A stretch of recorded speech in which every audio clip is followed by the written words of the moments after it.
சென்னையில் 2 நாட்கள் நடைபெற்ற ஃபார்முலா 4 கார் பந்தயம் கோலாகலமாக நிறைவு.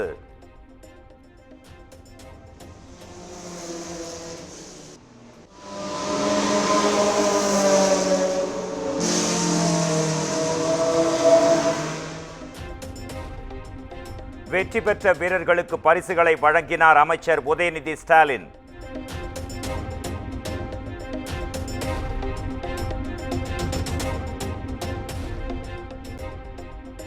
கார் பந்தயம் மூலம் சென்னைக்கு பெருமை கிடைத்துள்ளது என நம்புகிறேன். தமிழக விளையாட்டுத்துறை வரலாற்றில் கார் பந்தயம் சிறந்த இடம் பிடிக்கும் என்றும் அமைச்சர் உதயநிதி ஸ்டாலின் பேட்டி.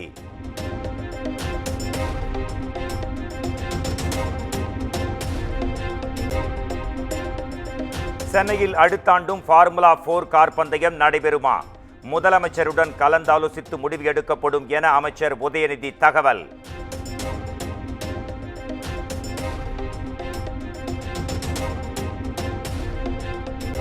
கார் பந்தயத்தை வெற்றிகரமாக நடத்தி முடித்த அமைச்சர் உதயநிதிக்கு முதலமைச்சர் மு.க. ஸ்டாலின் பாராட்டு. தமிழ்நாட்டை இந்தியாவின் விளையாட்டு தலைநகராக உயர்த்துவோம் என எக்ஸ் தளத்தில் பதிவு.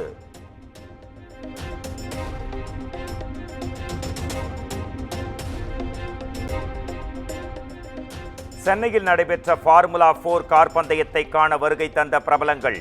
நடிகர்கள் நாக சைதன்யா, ஜான் அப்ரஹாம், முன்னாள் கிரிக்கெட் வீரர் சௌரவ் கங்குலி மற்றும் யுவன் சங்கர் ராஜா உள்ளிட்டோர் வருகை.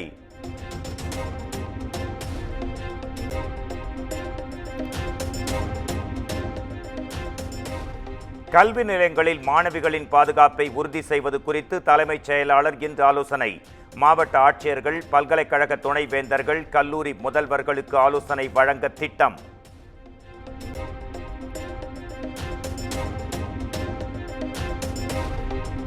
தேசிய பாடத்திட்டத்தை ஒப்பிடும்போது மாநில பாடத்திட்டத்தின் தரம் மோசமாக உள்ளது. சென்னையில் நடைபெற்ற பள்ளி விழாவில் ஆளுநர் ஆர்.என். ரவி விமர்சனம்.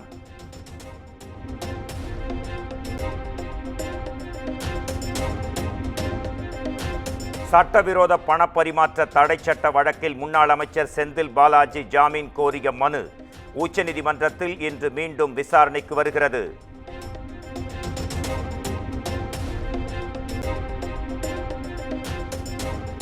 அமைச்சர் பொன்முடிக்கு எதிரான செம்மன் குவாரி முறைகேடு வழக்கு விழுப்புரம் மாவட்ட முதன்மை அமர்வு நீதிமன்றத்தில் இன்று மீண்டும் விசாரணை.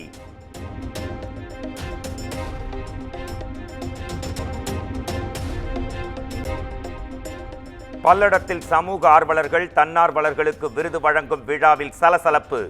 விருதுகளை குப்பை போல் கொட்டி எடுத்துக் கொள்ளுமாறு கூறியதாக குற்றச்சாட்டு.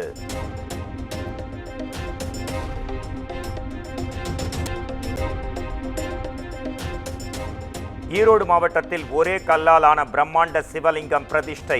கிரேன் மூலம் நிறுவப்பட்ட 12 டன் எடை, 17 அடி உயரம் கொண்ட லிங்கத்தை பக்தி பரவசத்துடன் வழிபட்ட மக்கள்.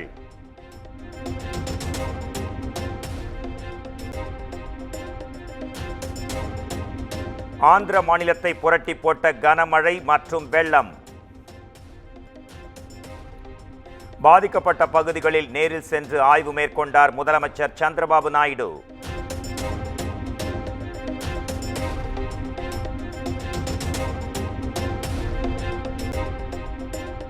ஆந்திரா மற்றும் தெலங்கானாவில் கனமழை மற்றும் வெள்ளத்தில் சிக்கி இதுவரை 18 பேர் உயிரிழப்பு. அரக்கோணம் தேசிய பேரிடர் மீட்பு படையைச் சேர்ந்த 60 வீரர்கள் மீட்பு பணிக்காக விரைந்தனர்.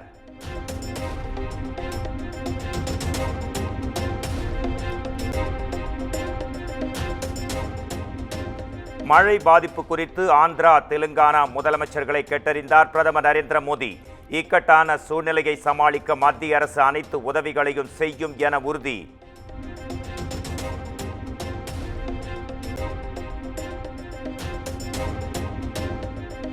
மேற்கு வங்கத்தில் 12 வயது சிறுமிக்கு பாலியல் தொல்லை அளித்த லேப் டெக்னீஷியன் கைது.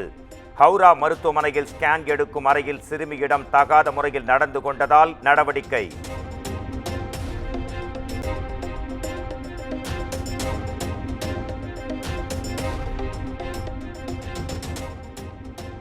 கோல்கட்டாவில் பெண் பயிற்சி மருத்துவர் பாலியல் வன்கொடுமைக்கு உள்ளாக்கப்பட்டு கொலை செய்யப்பட்ட விவகாரம்.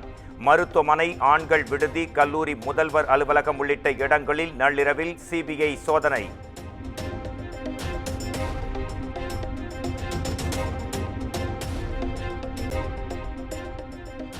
மலையாள திரைத்துறையில் நடிகைகளுக்கு பாலியல் தொல்லை விவகாரம் நீதி வழங்குவதில் தாமதம் ஏன் என கேரள அரசுக்கு மத்திய அமைச்சர் ஜே.பி. நட்டா கேள்வி.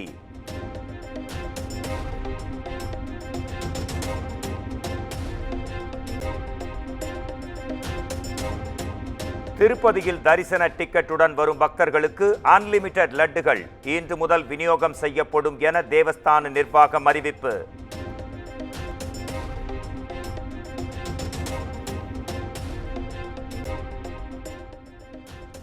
ஆகஸ்ட் மாத ஜிஎஸ்டி வருவாய் 1,74,000 கோடியாக உயர்வு. கடந்த ஆண்டை ஒப்பிடுகையில் 10% அதிகரித்துள்ளதாக மத்திய நிதியமைச்சகம் தகவல்.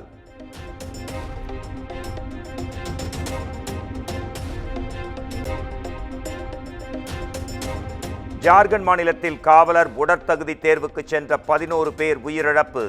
கடும் வெயிலில் 10 கிலோமீட்டர் தூரம் ஓட வைத்ததால் மயங்கி விழுந்து உயிரிழந்ததாக தகவல்.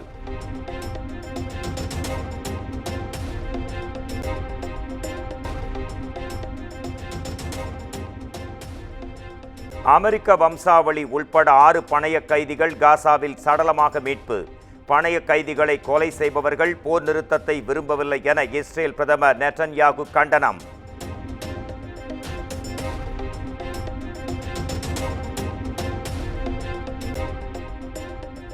பாராலிம்பிக்கில் 2வது பதக்கத்தை வென்று அசத்தினார் இந்திய வீராங்கனை பிரீத்தி பால்.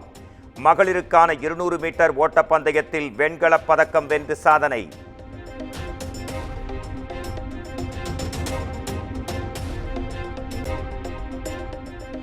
பாராலிம்பிக் ஆடவருக்கான உயரம் தாண்டும் போட்டியில் இந்திய வீரர் நிஷாத் குமார் வெள்ளிப் பதக்கம் வென்று அசத்தல்.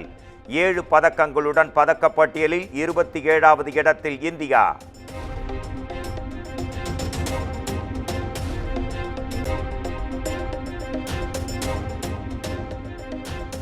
பாராலிம்பிக் போட்டியில் பதக்கம் வென்ற இந்திய வீரர் வீராங்கனைகளுக்கு செல்போனில் பிரதமர் நரேந்திர மோடி வாழ்த்து. தங்களின் திறமை நாட்டிற்கு பெருமை சேர்த்துள்ளதாக பாராட்டு.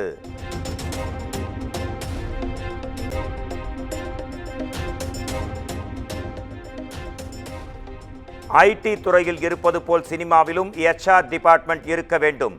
நடிகைகள் பாலியல் புகார்கள் தொடர்பான கேள்விக்கு நடிகை ராதிகா பதில்.